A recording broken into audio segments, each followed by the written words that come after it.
Voilà, mesdames, messieurs, vous allez beaucoup m'excuser. Hein? Bonjour à tout le monde. Merci de la confiance, de l'attention. Comme vous le constatez, nous sommes en route pour Gaïa. Précisément, nous sommes à, il faut dire Mali. Hein? Nous sommes arrivés presque à Mali. Voilà, parce que même l'accent des enfants nous prouve que nous sommes à Mali. Voilà, donc, malheureusement, il ne peut pas parler. Hein? On dirait on est ici, non?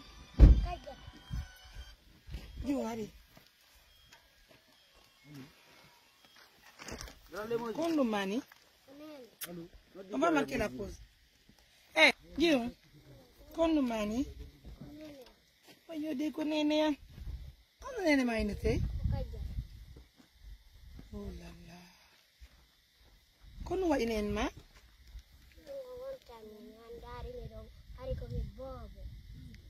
Bobo.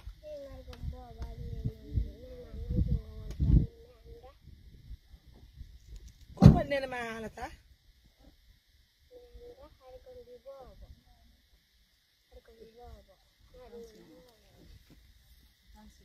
Today.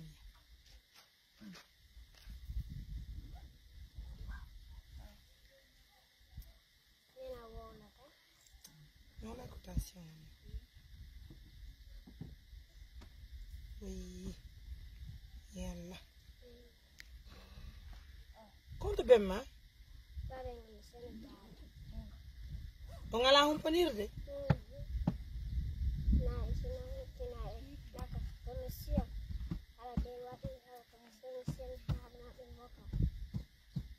Bien intelligente.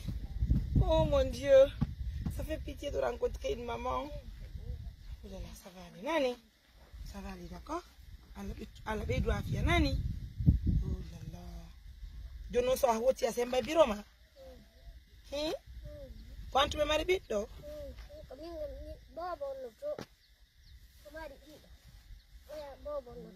Aïe, da jangu de? Oui, pour un jangu de moi, ya? On t'en a?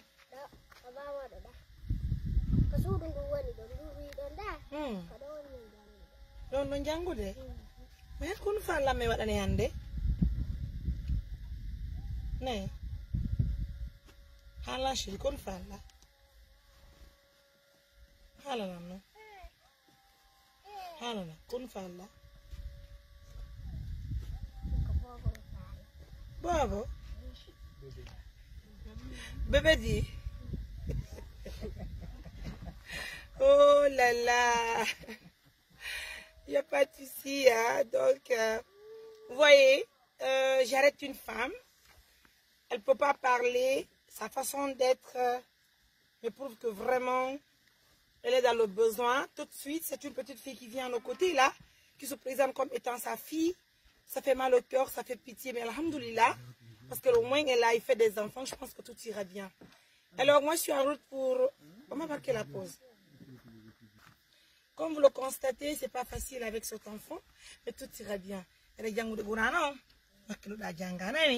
John Onencheda, Jenabu, John Silan Yude Mali, mi ara Milando Fima do, Hendo ni Mirko Wonda do. Anani, Harasiala Jabi Joni Humpondira Nani. Haramen addante robuway e tigga wo fi ko yaraka dudal nani l'école ala takko mo nga l'école no ga minali maka l'école mo be jabay awa joni sibe den arde jango be ngara men humpito salla jabi nan jena nani awa haray hande les mes amours comme vous le constatez hein, j'ai un montant de 500 000 de la part de notre tante Satou no andi do no sibe bien sûr il y a un montant de 500 000 avec nous. Voilà mes amours. Il y a un montant de 500 000. Undo, il dombudi, il sort de Sakumaro, il dépasse mon nan, il bobo kunang, bakal. Non, on ne pleure pas chérie. Allez, viens. On ne pleure pas. Qu'est-ce que je vais faire avec cette fille? Hein? Cette femme, pardon. Ça va aller. Ça va aller. J'ai mal au cœur. Ça va aller. Ça va aller.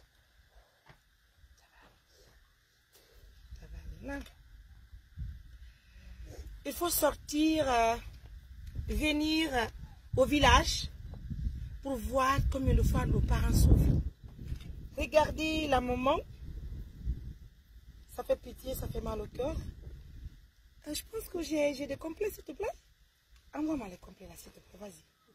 Envoie-moi les complets. Non, les deux qui sont là. Rapidement, s'il te plaît. Pour 500 000 dollars. Djenabou, je n'ai pas. Pour 500 000, 100 000, 200 000, 300 000, 400 000, 500 000. Nani?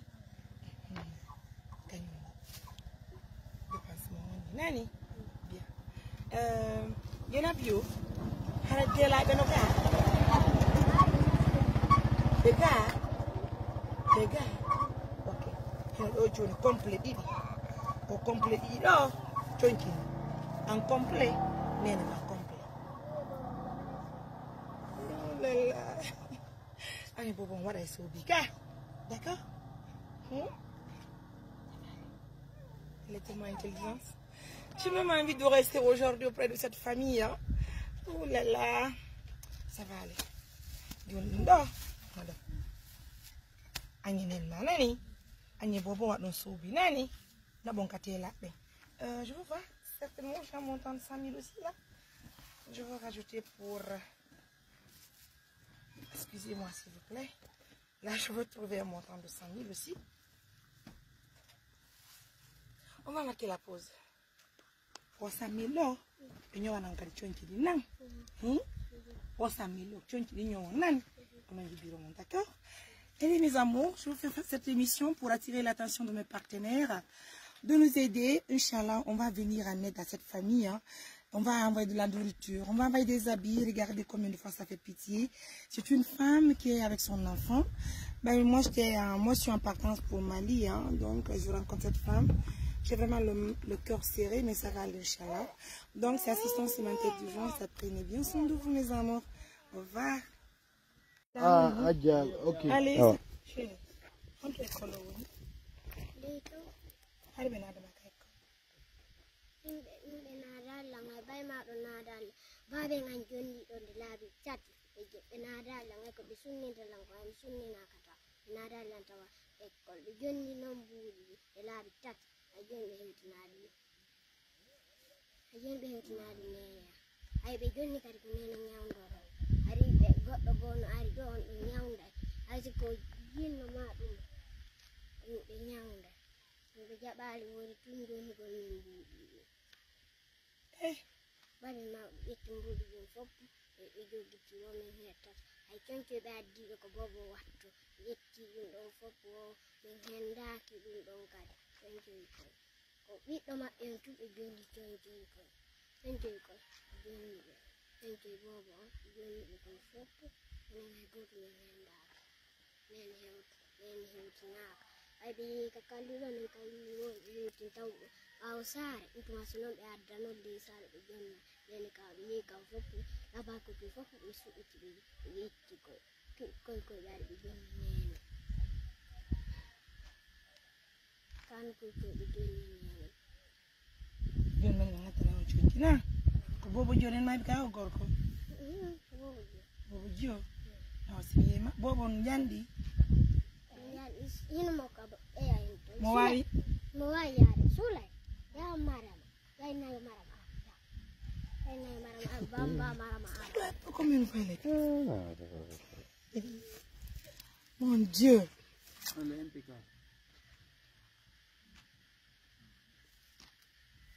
Dieu dankonen manan anani dankonen manan ben ma wayri ga ɓe hersi kadi argol ga fiyon wo wari ɓe wawi jogini wiidi ko ɓiyetinaali to ben mana jombi woɓɓe go honto ɓen ɗo ɗon kadi mo sénégal ɓe na ɓuriɓe taw ɓe ɗon wawi wolude ene jongogonno fonti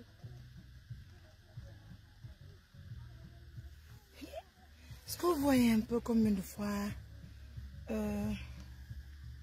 voilà ce qu'on va faire. Nous, de notre côté, on va essayer d'assister la petite fille. et sa maman. S'il le faut, l'année à venir, on va l'inscrire dans une école. Oh là là. C'est la petite qui est là. Pero nenka como pero con numa. Con biro bero.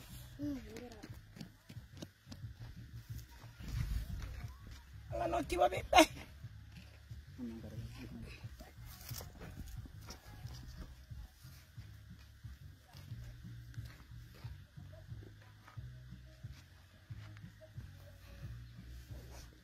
Yalla wurbi mama da barke ma nani.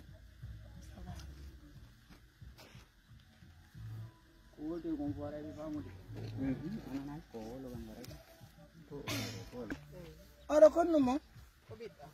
Vedi.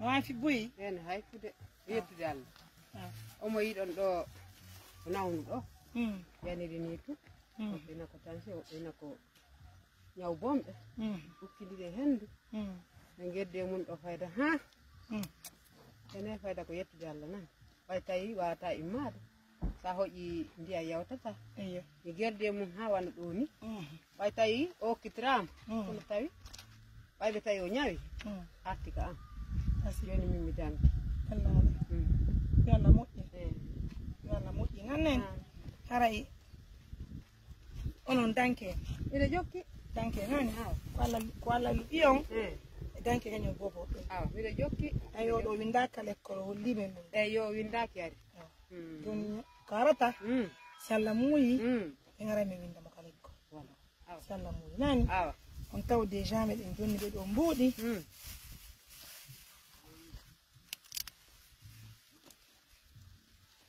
ɗo 500 000 dépense maɓɓe nani awa fi maɓɓe joni min jonnoɓe ko yuma maɓɓe awa o 100 000 ɗo ko ɗi coñi maɓɓe ɗo ñowirte nani awa yandi danko ɗon pay koy koy ɓe ñewti sali albarka albarka albarka nani Allah windu baraji Allah jaɓu yoɓa Allah lontinka ƴetta on jarama mi duyke mi weltike nannen danko ɗon ɓe yandidani nani. Allez, mesdames, messieurs, vous voyez un peu combien de fois nos mamans sont dans les villages? Vous voyez un peu combien de fois certains hommes abandonnent leurs épouses parce que les épouses sont tombées malades. Attention à vous les hommes, c'est pas facile. Apprenez à vivre avec vos épouses. Même si les épouses tombent malades, trouvez des solutions pour le traitement de vos épouses. Ne les abandonnez jamais. Est-ce que vous voyez un peu l'intelligence de la petite là? C'est un conseil que je peux donner à tous les hommes qui sont mariés. Prenez bien soin de vos épouses, ne les abandonnez jamais. Ça fait mal au cœur. De toute façon, nous sommes là. Dieu nous a donné la chance de rencontrer cette dame qui a donné naissance à ses 2 enfants. Inch'Allah, on va essayer de faire quelque chose pour la femme et ses enfants. C'est pour très bientôt. Assistance humanitaire touchante, c'est pour toujours. Prenez bien soin de vous. Au revoir, mes amours.